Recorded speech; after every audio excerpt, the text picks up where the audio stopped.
What's going on, Dodger fans?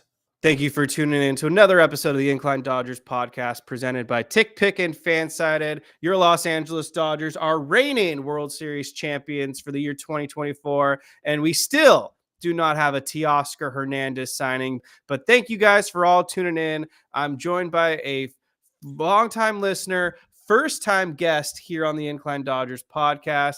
You might have seen him roaming around the chats. He's a very active and diehard Dodger fan, and he's making his debut tonight. It's Justin Yamas, live from France. What's going on, Justin? Good evening, Kevin. Thanks for having me around here. Thanks for having me. Thank you for joining. It's been a pleasure to be on this show. Well, I'm glad you're excited. We don't have a lot to talk about, which is unfortunately something that is the opposite of what I normally say, but we will try to do our best to catch up with what's going on in the Dodgers rumor cycle, talk about some of these recent trades, get our thoughts on that. And of course, we encourage the audience to ask your questions in the YouTube chat, and we will answer any questions you guys got for us, because we are waiting for your Los Angeles Dodgers to make some more big moves, maybe an early Christmas present coming on the way. We are 1 week away from Christmas. Let's get some big moves in before the new year rolls in. The Dodgers 40-man roster currently stands at 39 guys. So we know there's a couple things that need to eventually happen. They've got to make some trades eventually, and there's some names that many Dodger fans, including myself, want them to re-sign. Kike Hernandez is one that stands out. We'll talk about him maybe later on. Teoscar Hernandez, I am surprised that he has not signed with any team yet, let alone the Dodgers. I thought this was a slam dunk lock, lay it up and in, an easy no-brainer, but apparently the Dodgers and Teoscar Hernandez find themselves at a standstill. And so I'll pass it over to Justin to get his thoughts on kind of what's going on with Teoscar Hernandez. Why aren't we getting a signing here? So my gut feeling on the Teoscar Hernandez rather not signing is he's waiting for another team to give him a fourth or a fifth year, because from what I've read from Mark Fine said, Ken Rosenthal, if it is 3 years at 22 to 24 million AAV, he should have been signed by now, especially since the number of suitors he has currently dwindled by one. We all know with the Yankees trading for Cody Bellinger. So now their outfield is set. There's pretty much no room for him to play in New York in their outfield, and their DH spot is clogged by Giancarlo Stanton. So really, it seems like us, maybe Boston, maybe Toronto. But he already said at the beginning of his free agency that LA is his preference. He's an obvious fit. He's the guys in the clubhouse, they love him, and he said it very clear during the parade. And we'll see what happens. I still predict he's gonna go back to LA. We'll see who blinks first. Both sides, they need to meet in the middle. We know Teoscar Hernandez cannot be set on going to the highest bidder, and we know that the Dodgers cannot be set on relying on him to take a hometown discount. So we'll see what happens there. I still predict he's going to LA. Most people in the industry think he's going back to LA. Robert Murray of the Baseball Insiders and Ken Rosenthal of they've written down, they've said that they expect him to come back to LA, and we'll see what happens from there. Yeah, very good stuff there. I think the Cincinnati Reds are another team rumored to potentially be in on the Teoscar Hernandez hunt, although they're not considered one of the favorites. This is just very interesting to me, because if the reporting is true that Teoscar is only looking for a 3-year contract, AAV between $22 to $24 million a year, let's just round up. That's roughly $72 million across a 3-year stretch. And we won't even talk about the deferrals. Let's just talk about the dollar value at itself. Then I don't really understand what's going on here with the Dodgers, because I feel like that's more than a fair offer to pay this guy. Now, I know defensively, the Dodgers kind of survived, but if you look at his advanced stats, he was a wreck defensively in left field. He was not a good defender. He was basically top 5 echelon percentile of worst defensive outfielders in baseball. His defensive run saved was like a -9, -10. Outs above average was in a lower percentile as well. And I know he made that amazing throw in the World Series to get was it Volpe or Stanton? Stanton. Stanton, because he ran, yeah, because Stanton ran like as slow as glue, like he was glued to the dirt or something. He nailed him, and that was an awesome throw. But Baseball Savant Statcast indicates that he doesn't have a great throwing arm either. So I can understand the hesitancy for the Dodgers to not want to lock him up for 4 or definitely 5 years, given his age. He's 32 going on 33. But 3 years, if this is what we're really getting and that's the report, then what the hell is going on? Give him his money. He's earned it, in my opinion. Yes, totally agree with you. Yeah, 3 years, 22, 23 mil. That's a very, very fair price, considering that they just spent 17 million on Michael Conforto. I don't know if they're gonna play him every day or if he's gonna platoon in left field with Andy Pajes. But considering the type of player that Teoscar Hernandez is compared to Michael Conforto, a $5, $6, $7 million raise at what 3 years, that should be a guarantee right now. He should be locked in right now. Yeah, so I imagine because they paid Michael Conforto $17 million, to me, whenever a player's getting that amount, probably screams he's a starter. I don't know yet if they'll give him at bats against left-handed pitching. Maybe early on in the season, they're willing to roll the dice and see what they've got against Conforto being a left-handed bat against left-handed pitching, and maybe later on in a game, if it's a high leverage lefty reliever, then maybe they yank him out of the game and get the Kike Hernandezes of the world, assuming they re-sign him to have the platoon advantage in the Dodgers' favor. But for me, I still feel like we kind of are missing that extra right-handed bat, not only in the outfield, but the lineup in general. When you had Teoscar Hernandez in the middle of your batting order, he was the type of player that not only crushed right-handed pitching, he also could crush left-handed pitching.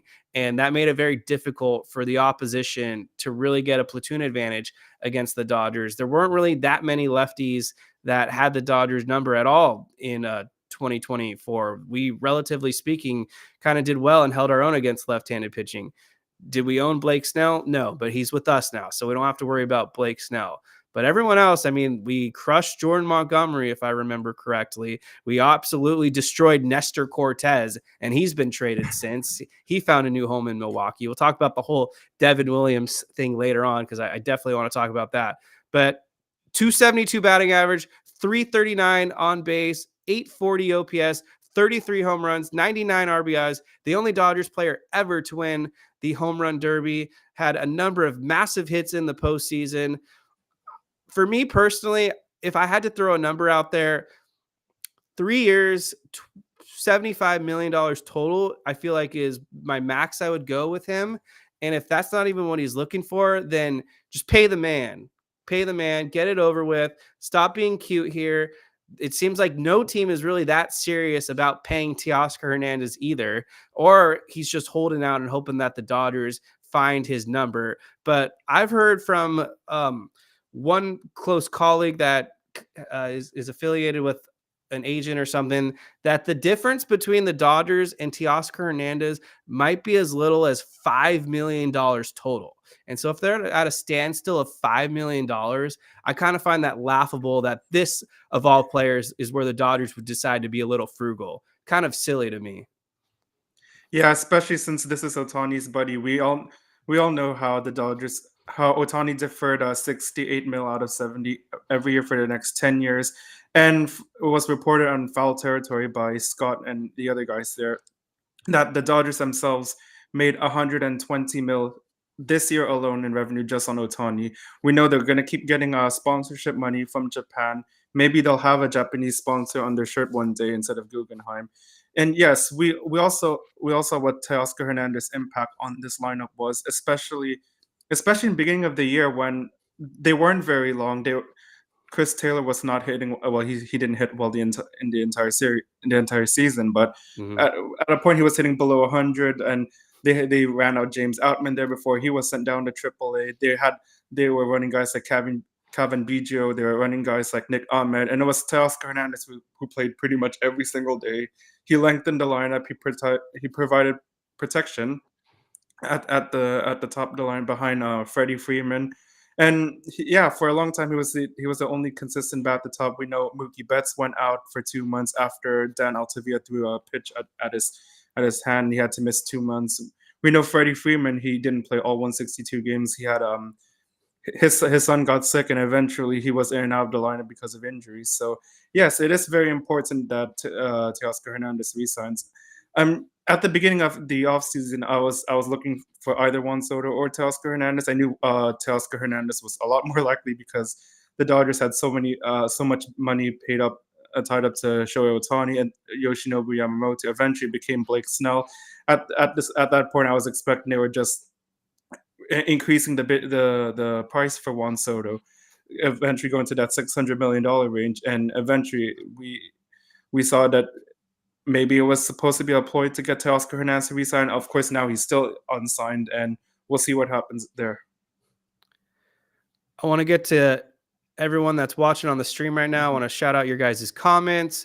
And if you guys have questions for us, I'm going to get to your questions and drop any new questions you guys have in the chat. Dodgers related, Christmas related, movies related. I don't care. We can talk about anything, and hit that like button while you're here. So the other thing I wanted to point out about what I really like about Teoscar Hernandez's game is that he was just pretty much consistent. He didn't really have a month overall where he really struggled. I'm going to just do quickly batting average and OPS. In April, 255, 712 OPS. May, 257, 829 OPS. June, 232, 762 OPS. July, 301 batting average, 848 OPS. August, 275, 868 OPS. In September, the month you want to be the hottest going into the playoffs, 329 batting average, and OPS just slightly above 1,000. So he played his best baseball in September, and I always will talk about how he owned the Yankees in the regular season and kind of set the tone in that series, and then had some big moments in the World Series as well against the Yankees. So there's got to be more going on than what we're being led on to believe, because I would be shocked if the Dodgers are trying to penny pinch him over a few million, or they're not willing to go at 3 years, $24 million annual. If he's trying to get 4 years, maybe I can see why there's an issue here. But 3 years, lock it up, get it done, throw the key away, let him sign the contract, and let him get his bag. So I don't know what's going on here with the Dodgers. I'm not going to say I'm one to not normally question them, because I do question them a lot, and they finally owned me in 2024 by winning the World Series. But this is a move right now where I'm questioning, why would you not bring back Teoscar Hernandez? So let's see. We've got BC in the chat. What's up, BC? Roy Estrada, Craig Osterberg. Question from Jeffrey Akun. So we might as well just get to this one right now. Is Nolan Arenado going to happen? So let's have Justin kind of set the table of what's going on with Nolan Arenado first of all. I'll give it a 10% chance of happening. If there's more smoke, I'm gonna raise that percentage. But for right now, I see 10%. The reason I say that is the Dodgers payroll is already at their CBT payroll is around 337 mil according to Fangraphs, and that's before re-signing Teoscar Hernandez. That's before possibly adding a Tanner Scott. We'll talk about him later. Another thing about Arenado is, as of right now, from what they're telling us, is Max Muncy is locked in at third base, and obviously Freddie Freeman is locked in at first base. And even if Nolan Arado wants to play second base, they're either going to play Gavin Lux there or they're going to play Mookie Betts there. So I don't really see a position for Nolan Arado to play on the diamond. As of right now, we know he's been forcing a trade, and LA is his top destination. We saw that on his Well, you can't really take seriously what is said on Instagram other than with a grain of salt. But on his one post, he put Dodger Blue as his music and stuff, and we know he's been wanting to be a Dodger for a long time. Honestly, his best opportunity would have been back in 2021 or 2022. He could have opted out of his contract, and it would be possible. Maybe LA would have signed him out of free agency there. I don't see him coming to LA as of right now. What I wanted to happen, sure, especially with what's being given up. If it is going to be just Chris Taylor or Gavin Lux, I don't know, maybe Michael Grove. I don't know any names involved in the deal. Maybe he adds a bit of money. or rather, St. Louis will kick in a bit of money to make it happen. We'll see what, but right now I don't see it that likely to happen. And also they have more moves to be made other than bringing him into the mix. They're still trying to re-sign Teoscar Hernandez. We know they're they're big in the closer market. We heard a lot about Tanner Scott in the past. They tried to trade for Devin Williams. We'll talk about that, but I don't see Nolan Arenado being the club's top priority, especially with their infield currently set for right now. Nolan Arenado is doing everything he can possibly do to make me just like him and want him to be a Dodger, though. You talked about the Instagram, and he's shouting out the Dodgers and posting videos or photos with the soundtrack to Kendrick Lamar's Dodger Blue. And then he does something very spicy today. He vetoes a trade to the Houston Astros. We don't know the exact framework, but apparently it was close, and the ball got moved to Arenado's court. The trade was approved by both teams, and they just needed Arenado to waive his no trade clause. And Nolan Arenado said, hold the phone. I'm not going to Houston right now. And so I don't have all the details of why he wouldn't accept a trade to Houston. I do believe they're not really on his list, though. So maybe he just has no interest in going to Texas. Or is he really trying to hold out here and force the Cardinals' hand into sending him to Los Angeles? And so this is where it gets really interesting, because Justin pointed out, if the Dodgers have all the leverage here for Nolan Arenado, they're not going to have to give up anything really to get this guy. Is this a chance to get Chris Taylor off the roster, a Michael Grove, a Gavin Lux, some other scrub in AAA that's never going to get his name up here like Ryan Ward? If that's the case, and the Dodgers and the Cardinals will eat a little bit of money, it gets tough, because I know Arenado's on the decline, but he's still a good bat in my opinion. And if you put him in the middle of the Dodgers lineup, he's going to produce, because he's going to have guys on base and guys that will worn down the pitcher in front of him. And so do I want Arenado at third and Muncy at second base? It's not the sexiest image in my head of having Muncy play second base and Mookie at shortstop, but the trade-off could be worth it. Especially since they're at a roster crunch right now. If they're at 39 and they can't use the 60-day IL until early February when when spring training opens. And yes, I totally see about Nolan Arenado. Personally, if I ran the team, which I don't, but if Nolan Arenado were to play on this roster, I'd have him at third, Muncy, I guess, at second.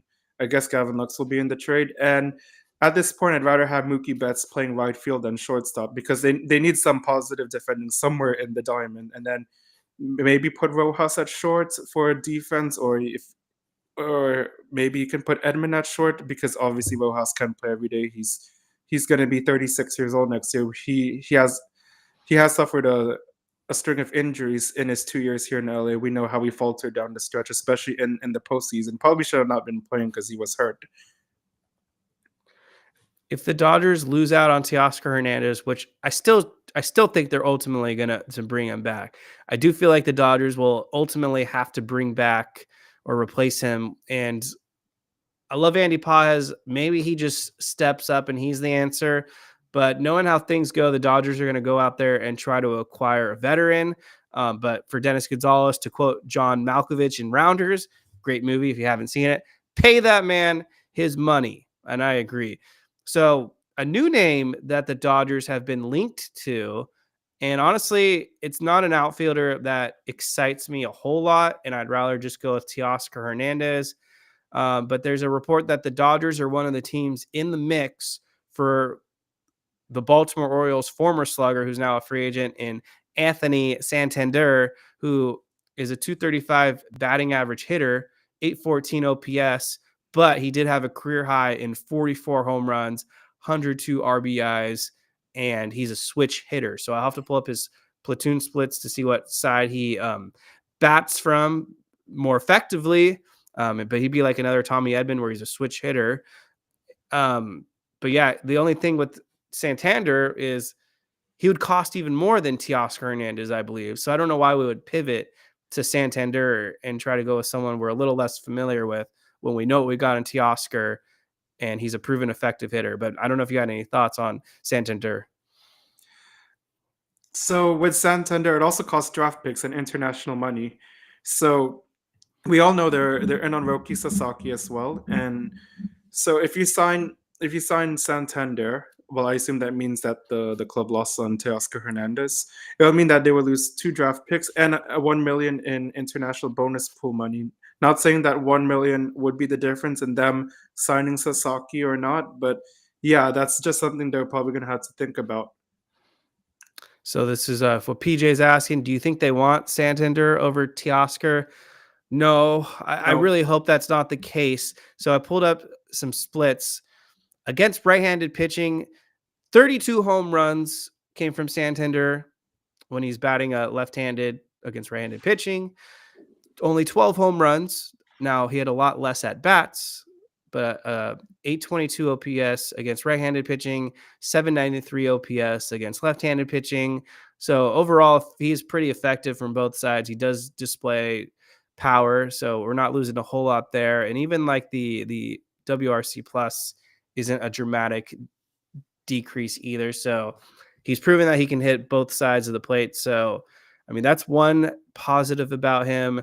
I'm curious where he ranks defensively. I know that they replaced him with Tyler O'Neill already out there in Baltimore. So a reunion with him isn't going to happen. But yeah, defensively, he is not a good defender either.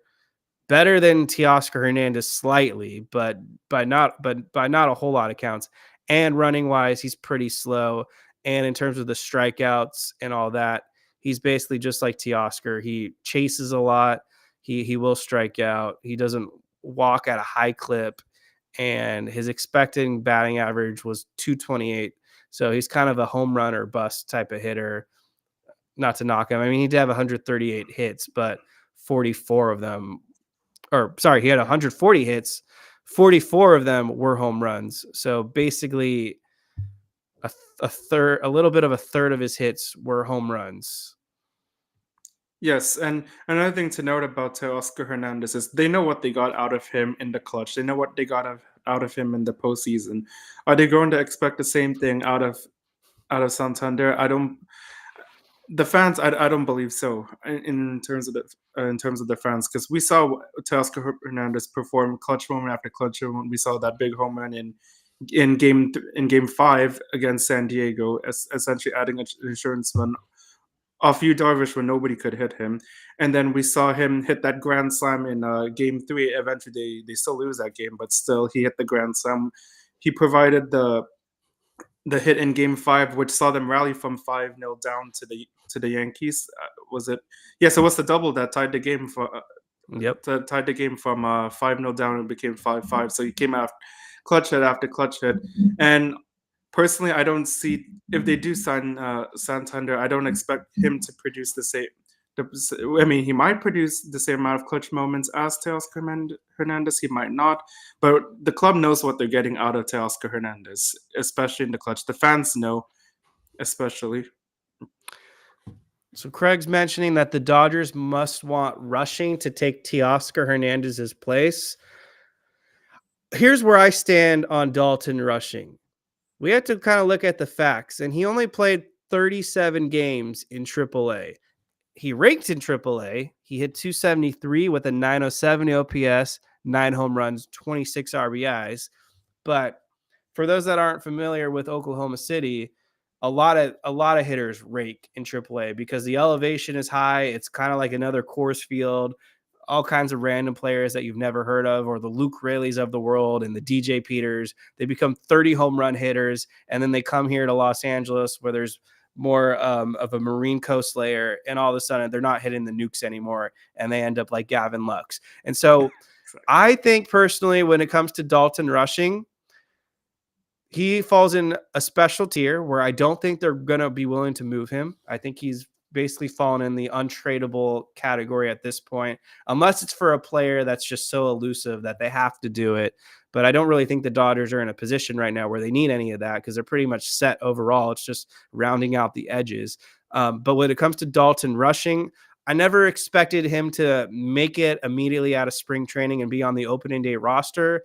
I figured naturally he'd either get called up mid-season or be called upon if there was an injury in the outfield or another designated position, whether it's maybe first base if they want to put him there or even catcher. But I think they're taking in their time with Dalton Rushing. And I honestly think that's why Michael Conforto is on the 1-year contract, because they feel like he's a stopgap potentially for Dalton Rushing when he's ready to be a full-fledged big leaguer come 2026. But I don't think in 2025 they feel obligated to get him in the lineup immediately. And I still think they want to develop him. He's still young overall. He's only 23 going on 24 very soon. So it's not like they have to rush to get him to the majors right now. So I don't think Teoscar Hernandez and Dalton Rushing correlate, is to conclude that. I don't believe so either. So if that case, Teoscar Hernandez, if they resign him, I expect him to be in right field, and for Dalton Rushing, whenever they call him up, it'll be left field or maybe backup catcher when Austin Barnes retires, he leaves the club.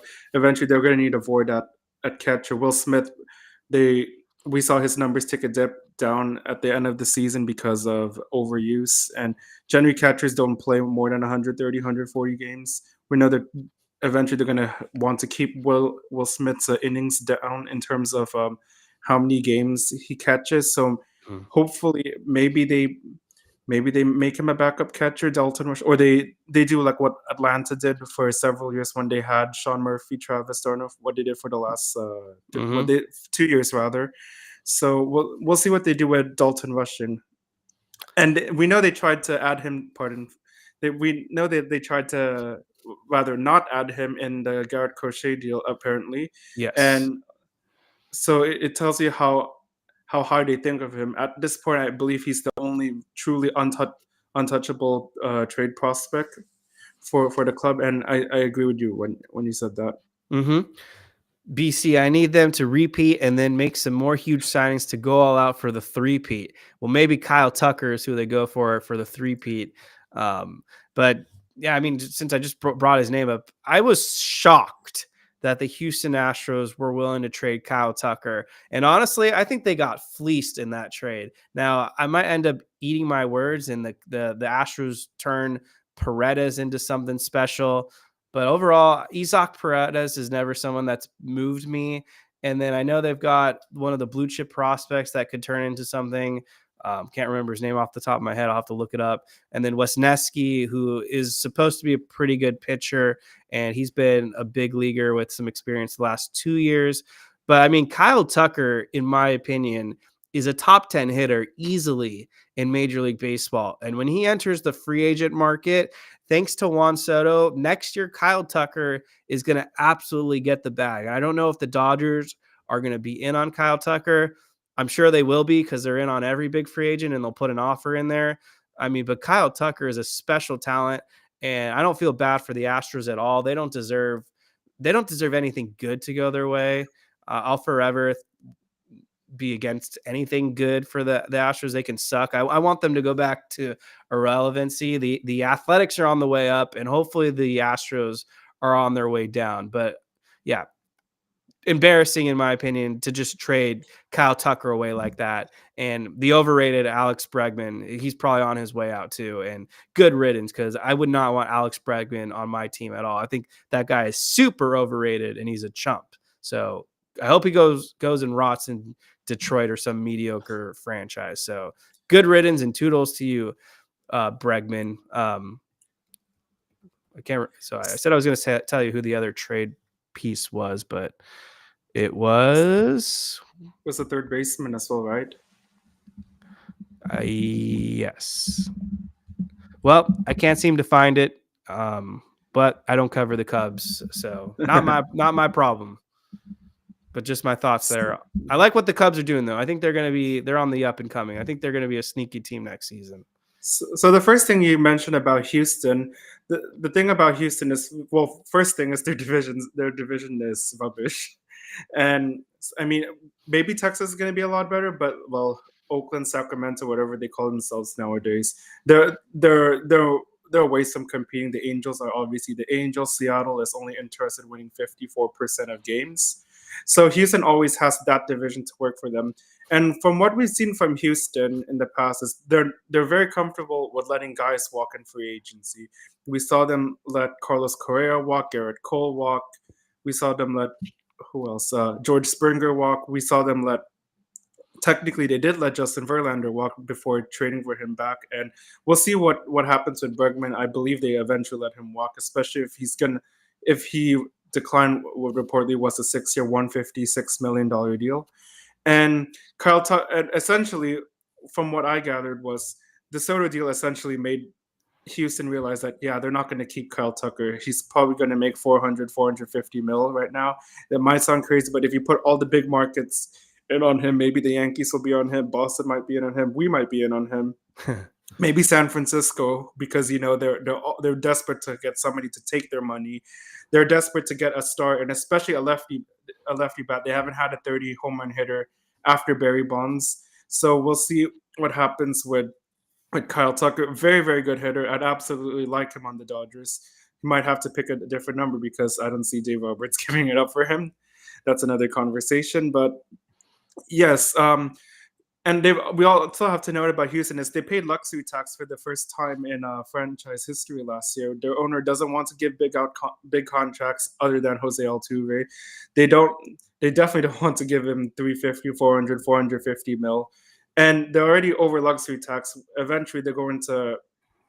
They want to duck the luxury tax, and we'll see what happens with Chicago. Maybe they resign him. Nothing has told me that Ricketts, that ownership group, wants to spend money. Maybe they see this as a salary dump, as in they don't have to worry about Isaac Paredes, about paying him in arbitration and stuff, giving him another contract. We know they gave same with Wesneski at this point is not going to make a ton of money right now. It's because he's a swingman, and generally they don't get paid. They don't get paid before arbitration. But we'll see what happens with Kyle Tucker, and I'm excited for his bidding war next year. And you mentioned, yes, go on. Oh, so Go you on. mentioned Dave Roberts giving up his number, but one of the biggest sagas going on right now that I'm trying to wrap my head around is on the Dodgers roster page. It lists Michael Conforto wearing number 30, and number 30, as you mentioned, is Dave Roberts' number. And so I feel like the investigative journalists here aren't doing their job. We should have more answers into, okay, so is this legitimate? Is Michael Conforto now number 30? Is Dave Roberts changing his number? Is this the whole Kobe Bryant thing where now we're going to have to retire 2 numbers for Dave Roberts if he wins multiple championships in both uniforms? So I need answers here. From what I gather is the MLB network really doesn't update. They don't really update uniform numbers. So I guess we won't find out until spring training. My guess is he wears 23, but because that was Jason Hayward number. He's a much better player than Jason Hayward, but he kind of fills in his role as lefty outfielder. And I at this point I do see Dave Roberts keeping the number 30 and Michael Conforto picking a different number. He wore 8 with San Francisco. And I believe if they re-sign Kike Hernandez, he's going to wear number 8. So I'll be shocked to see Michael Conforto wear number 30 by the time spring training comes along. We'll see. All right. Well, we'll keep an eye out for that one. We're going to continue to get to your guys' questions. If you haven't hit the like button, get those likes up for us and drop some questions. We'll do our best to answer everything you got. So I got some questions queued up. So Hepatitis, see you later. Sasaki, Teoscar, Kike, and Tanner Scott calling off season. If that's what the Dodgers do the rest of the entire offseason, I'm going to be a happy camper because I'm in full alignment right there. Those are the exact 4 names I want as well. So let's talk Tanner Scott. Let's talk Devin Williams. I think that queued us up perfectly and nicely in sync. So I've talked about Tanner Scott ad nauseum at times, and of any reliever available in Major League Baseball, he's at the very top of my totem pole. I would be very ecstatic, and I honestly would not flinch at whatever price the Dodgers throw at Tanner Scott. He's in the prime of his career right now. He's 30 years of age. He's not going to cost a draft pick or any prospects because there's no qualifying offer and he's a free agent. And he's coming off an excellent season once again. FIP under 3, insane strikeout and hard velocity, 84 strikeouts, 72 innings thrown. The guy throws gas. He can get up there to 100 miles per hour as a left-handed reliever, and he has the closer mentality and the closer stuff. So I honestly, with the Yankees getting Devin Williams, I'm not really even sure how many suitors are out there for Tanner Scott. This is probably a name that will most likely come off the board in early January, as most big relievers do. But I am keeping my eyes out there for Tanner Scott. I want this guy in a Dodgers uniform. And I know the Dodgers, numerous people, including Roberts and Brandon Gomes, and I think maybe even Friedman, alluded to the fact that they're looking to add one more big arm in the bullpen. Yes, especially with Tanner Scott, we saw how he absolutely owned Shohei Ohtani. So at least in the playoffs, he did. I believe maybe in the regular season as well. So that's one less thing to worry about. And of course, it also weakens San Diego. Not that I ever believed San Diego was in a position to re-sign Tanner Scott, but to have him in the division, especially in late in the year against divisional opponents, it would be a huge blow to San Diego and San Francisco, maybe Arizona, if they're in the division, if they're in a divisional race with us, like how San Diego was at the end of last season. It would be really, really cool to see Tanner Scott. They haven't really had a closer since Kenley Jansen and Craig Kimbrell. We know how the Kimbrell experience worked out. They've pretty much been closer by committee. We'll see what they do with Michael Kopech. He was kind of their de facto closer. It was him and Evan Phillips. Eventually became Kopech because Phillips was injured. He couldn't make it. He couldn't make the World Series roster, and it would be a nice void for them to have at closer. It would be just another weapon for the Dodgers to have, especially to not worry about facing a Tanner Scott in the postseason. And he doesn't have a draft pick attached to him because San Diego traded for him midseason. They gave up a ton of prospects to get him, and to have, after giving up all those prospects and then seeing him walk in free agency to your bitter rivals and not even getting a draft pick in return, that would absolutely floor San Diego, and that would be a huge boost for the Dodgers. We know the Dodgers aren't really, historically, they haven't really been in on big relievers. The biggest contract they gave obviously was Kenley Jansen, but he was their own guy. But the next biggest, if you talk about outside the organization, the biggest signing that they've given to a reliever was Joe Kelly back in 2019. They saw him absolutely own them in the 2018 World Series, and they decided it was a good idea to bring him back. He was a California kid, and that was, I mean, that narrative is a bit overplayed at sometimes. But Joe Kelly was very up and down during those 3 years in the contract. Probably more well known for making a pouty face at. And then they brought him back. Yeah, eventually they did bring him back. It was the White Sox that got him, and then they traded for him back. And then they re-signed him again. We all know about the jersey number thing, the car with Shohei Ohtani. But yeah, it seems like the Dodgers are somewhat changing their ways, especially since they're really in on the big relievers like before Devin Williams, and now it's Tanner Scott.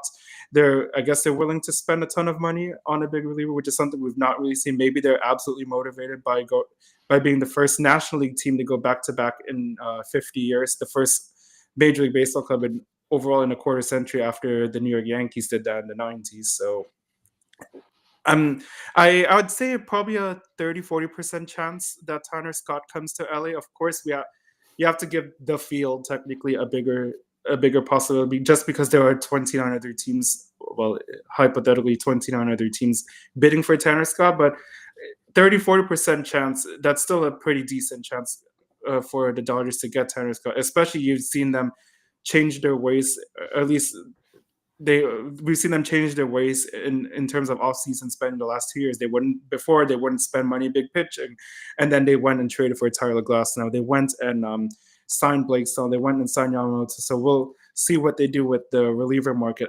I believe this is I could see this happening right now, especially with so much smoke coming in.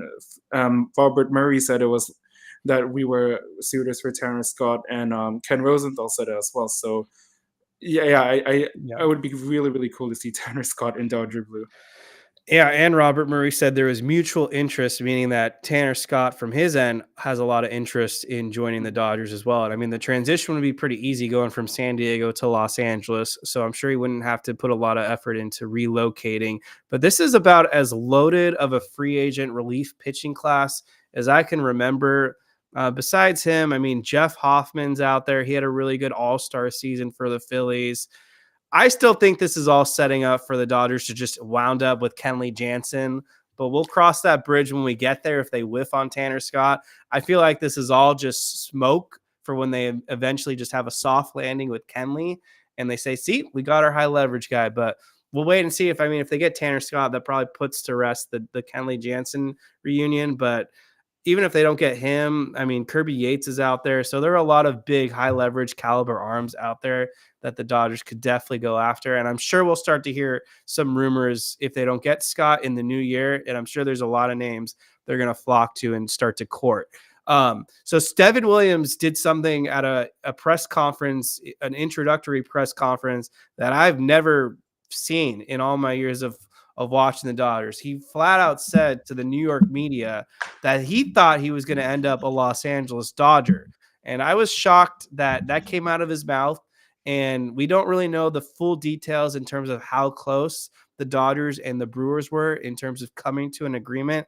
But some leaks out there suggest that the Dodgers were willing to offer Gavin Lux in the package and maybe a Hunter Fiducia or another starting pitching prospect or one of the fringe guys. But I don't believe any of the narratives that the Dodgers weren't going to do this trade because they were willing to hold on to Gavin Lux. I'm just going to throw it out there right now. I've been told that Gavin Lux is on the trade block, and the Chicago Cubs was a name that the Dodgers were flirting out there to get a deal done, but I don't know if that's going to happen now since the Cubs not only did the Kyle Tucker trade, they also traded Cody Bellinger, but we'll wait and see. Maybe the Cubs aren't done, but I still fully believe that the Dodgers are trying to move off of Gavin Lux, and I think he's an unwanted asset at this point. I don't think we should really believe that he found himself. To me, it seems like it was more his Linsanity run or his Lux sanity run where he got hot for a month and a half, because in the playoffs, he was bad. He was exposed defensively. He's a below average second base. He can't handle the shortstop position. He has no versatility. So really, what value does he have for the Dodgers other than maybe being a fun clubhouse guy? But Devin Williams would have been awesome. He's going to the Yankees. I'm going to laugh at the Brewers because they wanted to get Nestor Cortez in return. The Yankees have been trying to get rid of Nestor Cortez for at least half a year now. That was a name they were aggressively shopping at the deadline and couldn't find a suitor. And then ironically, they throw him out there in the World Series. Aaron Boone thought he'd be the guy to get the job done in the bottom of the 10th. And Freddie Freeman effectively ended his New York Yankees tenure. I'm pretty sure there was a lot of bitterness in terms of what went down there. So I'm sure giving up that grand slam to Freddie Freeman didn't help make him look like a good pitcher in Brian Cashman's eyes. So like other pitchers, kickers, players in the past that choked, Nestor Cortez just falls in line with another guy that blew it for his team, and the organization couldn't wait to get rid of him. When you mentioned big home runs, it is ironic that Devin Williams and Nestor Cortez were known for giving up the two biggest home runs in the playoffs this year, and they were actually traded for each other. So yeah, I can't give you an explanation why Milwaukee wanted to accept New York's offer. My gut feeling is they just want to get rid of Devin Williams' contract, and they even asked the Yankees to cover part of Nestor Cortez's of Devin Williams' salary, so they can get a starter who's also set to go to free agency as well, because both are under 1 year left of team control. And yeah, after the Yankees had signed Max Fried, they had a surplus of starting pitchers, and Nestor Cortez, they were at the end of the season, they were trying to push him between rotation bullpen. They didn't really see him as a long stay in that rotation, so they shipped him off, and they got a closer. Who knows if they extend Devin Williams? My guess is he heads to free agency. And as for the Gavin Lux thing, Gavin Lux really doesn't have any value if he can't play any other position other than second, especially if he can't play shortstop. I mean, if the one position that he could play was shortstop, maybe I could see them seeing, but if the one position he can only play is second base, and his offense really doesn't justify having him as your full-time second baseman, especially if Mookie Betts is gonna be a second baseman long term. I don't believe he is the shortstop long term, and I feel like they don't want to lose leverage with Gavin Lux if they offer him in the trade. Not that they really have much to begin with, because his value isn't particularly great. He's 2 years away from free agency with a history of injuries with the ACL thing. So was I don't. I mean, eventually they probably will trade Gavin Lux, simply because I don't see them extending, especially if Mookie Betts wants to play second base. I don't see them bring. I don't see a guy 32 years old, Mookie Betts, being the full-time shortstop. Generally, as guys age, you don't really move them to shortstop. You move them away from shortstop, and I believe second base is his position long term. As for Devin Williams, we'll never really know what was actually offered. I mean, it is reportedly Gavin Lux, but from what I gather is Milwaukee simply wanted a pitcher on an expiring deal.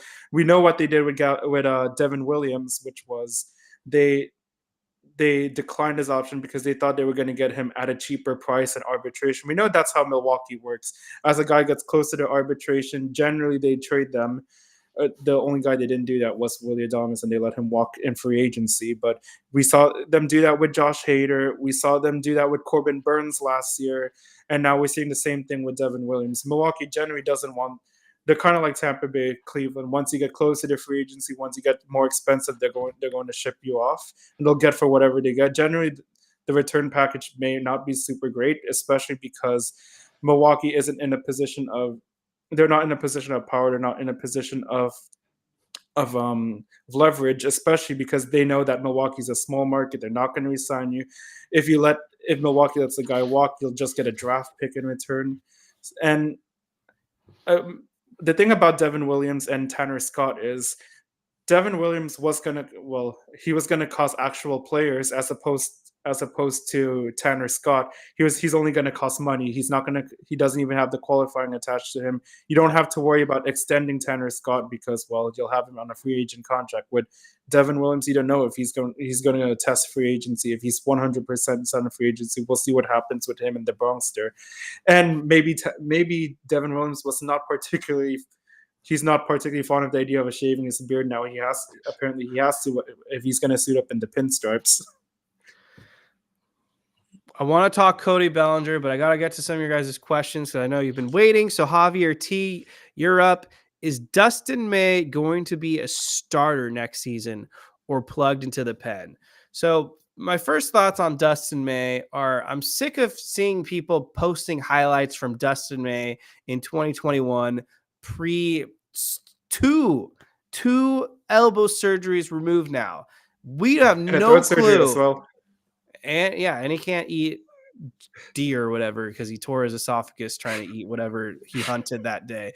But he has 2 elbow surgeries removed now, and we have no clue what he's going to look like. The guy is always on the injured list. He shows up for a month, and then we don't see him for the rest of the year because he's injured. We've had 4 consecutive playoff runs now where Dustin May couldn't participate because he was out for the season. And so I have no clue what the Dodgers have in store for Dustin May because, frankly, I don't think we can trust him to stay healthy. And so we haven't heard his name shopped or really mentioned at all this season. They didn't even have to go to arbitration. They paid him whatever he's owed, or they felt whatever his rookie deal demanded. And Dustin May had no leverage anyway. Last year, by the way. Yeah, because he had no leverage because he didn't pitch. So that was easy for the Dodgers to get that done. This offseason is far from over. We still got 2 months basically for the Dodgers to make some moves. And maybe I'm wrong. I'll be one of the few to say it. I could see Dustin May getting traded at some point. They got to get rid of some of these guys off the 40-man. And I know it's been floated out there. People think he can be a closer, but who knows what his stuff looks like. So how do you put him in the closer role? Other people think just put him in the bullpen, but going to a bullpen isn't exactly easy if you're not durable. Can Dustin May pitch on back-to-back days? I have no freaking clue, but he is the perfect case study for this whole report that came out that Passon and other guys around MLB wrote a lengthy piece about what's leading to the abundant amount of injuries, and it's the max effort on throwing. And Dustin May is literally the definition of that. It's weird to say this, but he throws too hard for his own good, and he's more of a thrower than a pitcher. So I don't know what to expect or what to make out of Dustin May. But where I currently stand on him, of all the pitchers currently in the Dodgers starting rotation of candidates available, he's near the bottom for me. Yes, and you mentioned how Dustin May throws really hard. One thing also I've noticed when Dustin May pitches, as hard as he throws, he doesn't really strike out as much hitters for someone who throws really really hard. So that's going to be pretty tough to justify even in the bullpen, because generally with the bullpen you want guys to strike people out there. You don't want to give the game up to chance late in the innings on an error. You want strikeouts at the end of games. And also with Dustin May, another thing to notice about him is he's a free agent at the end of next season as well. So that gives the club even less incentive to keep him.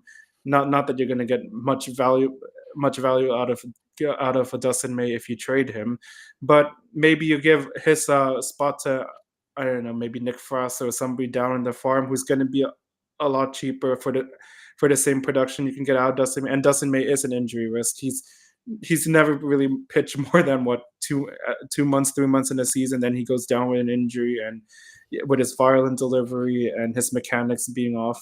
And I don't see Gavin Lux being a solution for the club. I don't see them re-signing him in free agency or giving him an extension. If I'm wrong, I'll admit it, but as of right now, I don't see him. So if they don't really have a plan with him long term, they still don't know what they have with Gavin Lux, and he's a year away from free agency, then I don't really see the point in why they should keep giving him a shot while they have guys waiting in the wings who are younger, who deserve to wear their uniform just as much as he does. And they have a lot of prospects down who can pretty much do what Dustin May has done for this, or rather not done for this organization for the last 5 years, 6 years. Definitely. So shout out to Dodger Blue 909. Give Teoscar 3 years, 75,000. Well, I think he wants million, not 75K, but regardless, 75 million is, I think, what you meant. I think he's a little more valuable than 75K, but and stop the drama. $800K. Absolutely minimum. So yeah, absolutely, I agree. Give him that 75 million if that's what you meant. I'm ready to talk Cody Bellinger, and I got some thoughts on Cody Bellinger, but I wanted to kick it over to you first. So the Yankees acquired Cody Bellinger from the Chicago Cubs, and no surprise that the Cubs were trying to move Cody Bellinger. He was on their trade block. They didn't want to pay him the salary. The Yankees obviously needed an outfielder, especially a center fielder, because Aaron Judge is out there dropping balls. So they had to move him to right field. And they lost this guy named Juan Soto. So there was definitely a void in the outfield. But General, what are your thoughts on Cody Bellinger now being a New York Yankee? So I saw this move coming from a mile away. Once Chicago traded for Kyle Tucker, they saw this as a perfect opportunity to get rid of Cody Bellinger's salary, especially because Kyle Tucker, they only have him for 1 year, and if Cody doesn't perform well this year, they would have him for 2 years. And we should also note that Kyle Tucker is at his final year of arbitration, expecting 15, 16 mil, and Cody Bellinger is making 27 mil this year, and I think it was 25 next year with his player option. So they saw it as an opportunity to dump his salary. And if they don't resign Kyle Tucker, it'll prove that it was even more of a salary dump. We know Chicago doesn't want to go pay luxury tax. We know that how Ricketts, even though Chicago is a large market, he doesn't necessarily treat the Cubs as a large market. And yes, you're right. The Yankees did eventually become a suitor for Cody Bellinger because they needed an outfielder. Aaron Judge was their center fielder. They justified playing him there because they had acquired Juan Soto, but now Juan Soto is gone. So there isn't really an outfielder who hits as well on the open market to justify having Aaron Judge, your best, probably the best, if not the second best hitter in all of baseball, to play center field, which is gonna have some wear and tear on his body. And maybe if they somehow sign Kyle Tucker in free agency, they could justify putting Aaron Judge back in center field and putting Tucker at right, or who knows, maybe Tucker will play left field for them. That's way down the road. As but yeah, I definitely saw Cody Bellinger playing for the Yankees, playing in New York. He seemed to be born to wear the pinstripes, and yes, it is a decent plan B for the Yankees, especially after losing Juan Soto in free agency. They needed depth even when they had Juan Soto in their lineup. We saw them in the World Series after Soto, after Judge, after Sand. They really did not have much going on in that lineup, and it made the job very, very easy for the Dodger pitching staff. It was pretty much, yes, we'll have the bottom of the Yankees lineup beat us, and that's exactly what happened. Cody Bellinger raises the floor for the Yankees, and it gives a much better defense at center field. I don't know. They they say he's gonna. Well, first there was a report that he was going to play center field for New York, and now that's been disputed. He could play either center or first base. I believe that's to give New York leverage, or rather to not have them lose their leverage when they speak to all these free agent first basemen. We know Walker's out in the market. We know Alonso's out in the market. We know Goldschmidt's out in the market, although I don't really see them going that route, especially since he was much older than Anthony Rizzo.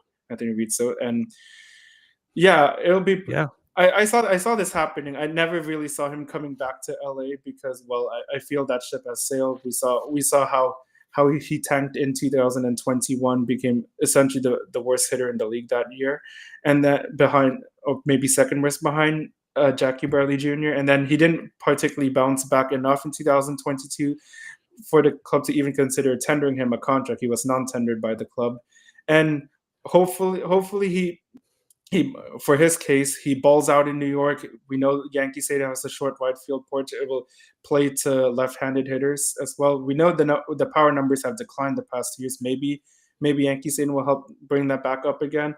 And if it does play up, he can always opt out and test free agency again.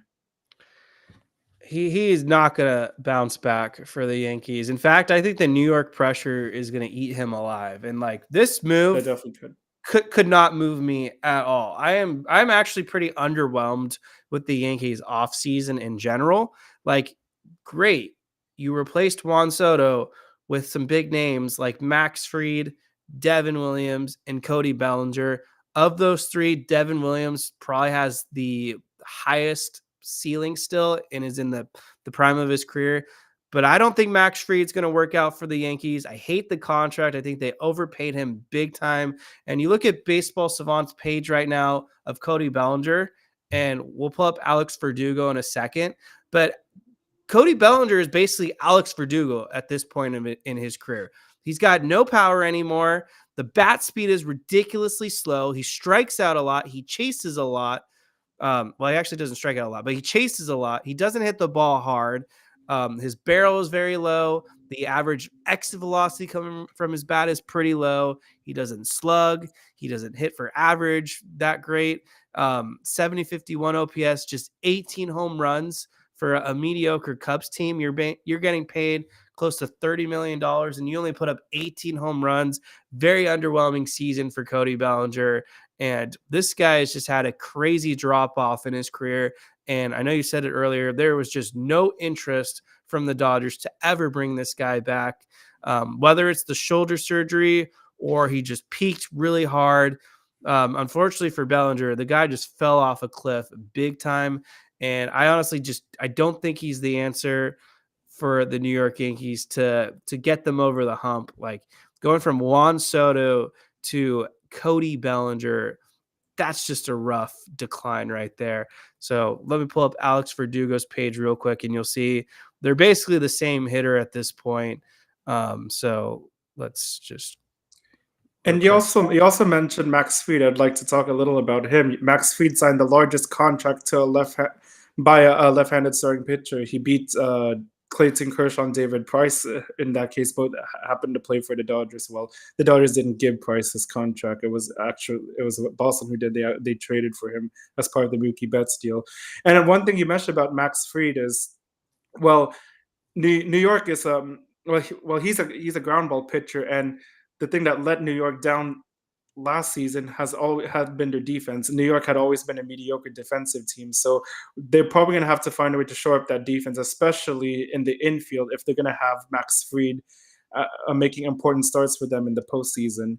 Would I have enjoyed Max Fried in LA? Well, I've always thought we in LA were a bit spoiled that we could afford to have we could afford to have the talk about whether we'd have Burns Fried or Snell free agency. Thankfully for me, I would have preferred Blake Snell out of all of them because Blake Snell has the stuff to play in the postseason. We've seen him shove, especially with his striker numbers. He's gonna just shove down a lineup in the postseason. I'm very happy about the Blake Snell signing. I wouldn't have hated the Max Fried deal, but of course I thought they could have had somebody a lot more upside. In that case, it was Blake Snell. We'll see how Max Fried handles the pressure in New York, because that thing's a pressure cooker. Ask Carlos Rodon that, and especially for a ground ball pitcher late in his career, and eventually maybe that's going to become batting practice, soft tossing lefty, and also for the Yankees case.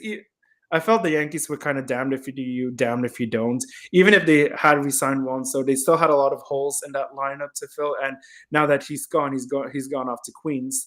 They were never going to actively replace him in the lineup, and they had a bunch of money to spend. I guess that's for optics standpoint, because Yankee fans are so demanding. They weren't going to be happy if they saw you're going to offer $760 million for Juan Soto, and then you chose to pocket that money. So they had, I guess it was a move to keep up with, to make their fans happy. But yeah, we'll see about Max Fried in the Bronx.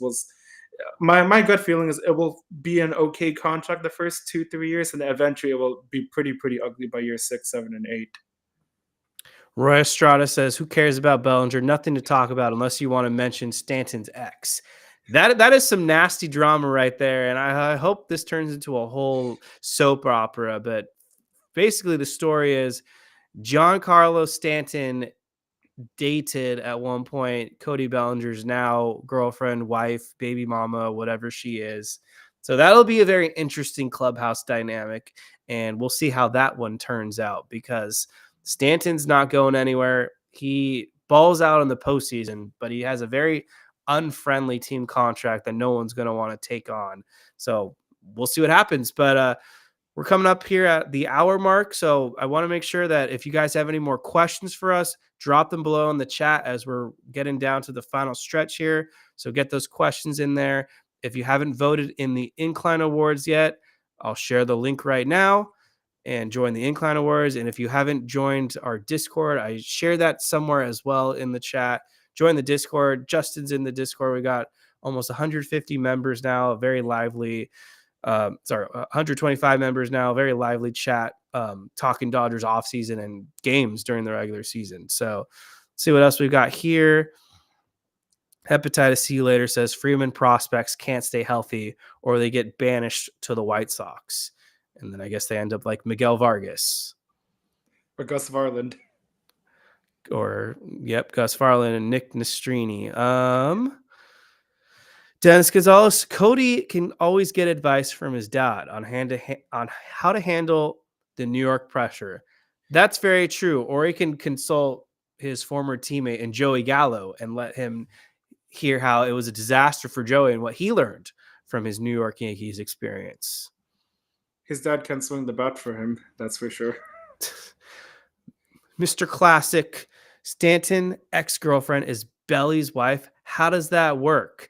We don't know, but it's going to be. Well, at least they're multimillionaires and they're not high schoolers. So I'm very sure they're going to look past it. Very true. Mike Boyer, Tio, Roki, and Kike or bust. I'm 100% there with you. I think Roki Sasaki and the Dodgers are still going to make this thing happen. And that's why the Dodgers aren't chasing other big starting pitchers out there or even mid-tier guys. I expect Jack Flaherty to move on. He could end up back with Detroit, or he could go to some loser team like the Angels potentially. But I think his tenure with the Dodgers is over, and that's no knock against Flaherty. It's just a contract thing.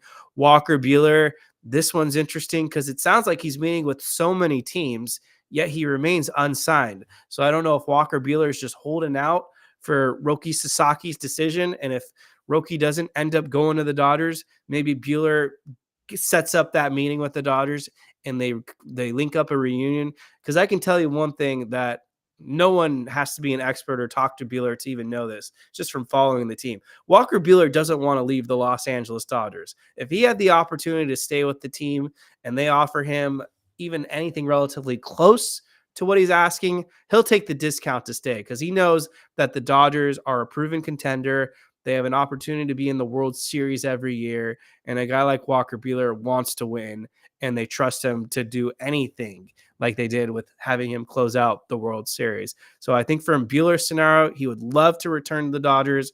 I just don't know if it's the other way around, and the Dodgers believe in bringing back Walker Buehler at this point in time. And then Corbin Burnes is another interesting one. I thought for sure he would have been off the board right now, but apparently the teams aren't willing to meet him at what his contract demands are, and now he might have to pivot and sign a shorter, high AAV deal, and that screams Los Angeles Dodgers if they aren't able to land Roki Sasaki. So maybe this entire remaining offseason, when we're talking about starting pitchers now, kind of hinges on what Roki Sasaki's decision is.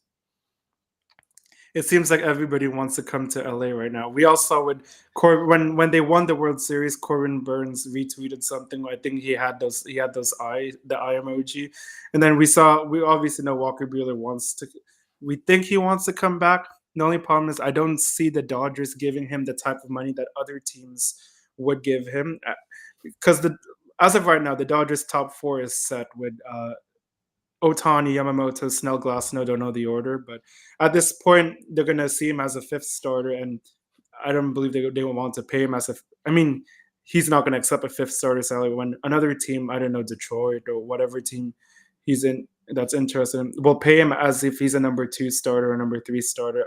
Other teams will be more willing to pay and play him as a 2nd or a 3rd starter as opposed to the Dodgers. We have to also know, as fantastic as Walker Buehler was in the postseason, he did not particularly have himself a great regular season. His ERA hovered around 6. If his name wasn't Walker Buehler, if he hadn't done what he had done for the organization, chances are he would have been DFA'd.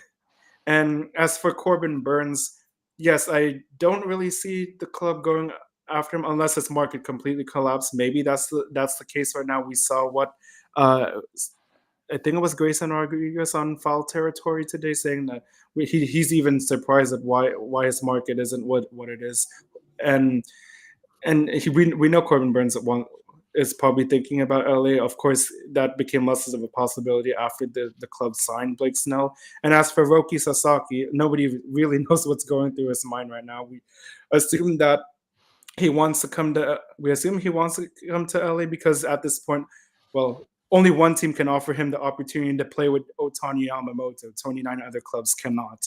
And I'll just tell him choose wisely, because he turned down a $150, $200 million payday had he chose to wait and play in Japan for 2 more years, and instead he's going to give that up for a minor league contract. And so maybe LA is all worth it for him, and Mm-hmm. and also he has the same agent as Tyler Glass and Yoshinobu Yamamoto. Just saying. Right. This is the last call to get your questions in there, and hit the like button while you're here. And yeah, get those last minute questions in there. You can ask us about Christmas. You can ask us about a movie you saw or what your favorite movies of the year are. We're coming at the end of the year, so if you want us to talk year-end things or Dodgers questions or baseball questions. But yeah, last call for that. BC saying Flaherty's Game 5 choke was the biggest of the game by far. Cost him a chance to stay. I'm going to put that in the hot take category. I don't think the Dodgers had hard feelings about Jack Flaherty's bad game, because he had a number of excellent games in the postseason as well. I honestly just think it's a money thing. I think Flaherty wants 5-6 years, 6-figure contract, so 100 million plus. And I don't think the Dodgers feel comfortable doing that. And not only that, he's had some medical issues in the past, the shoulder, the back.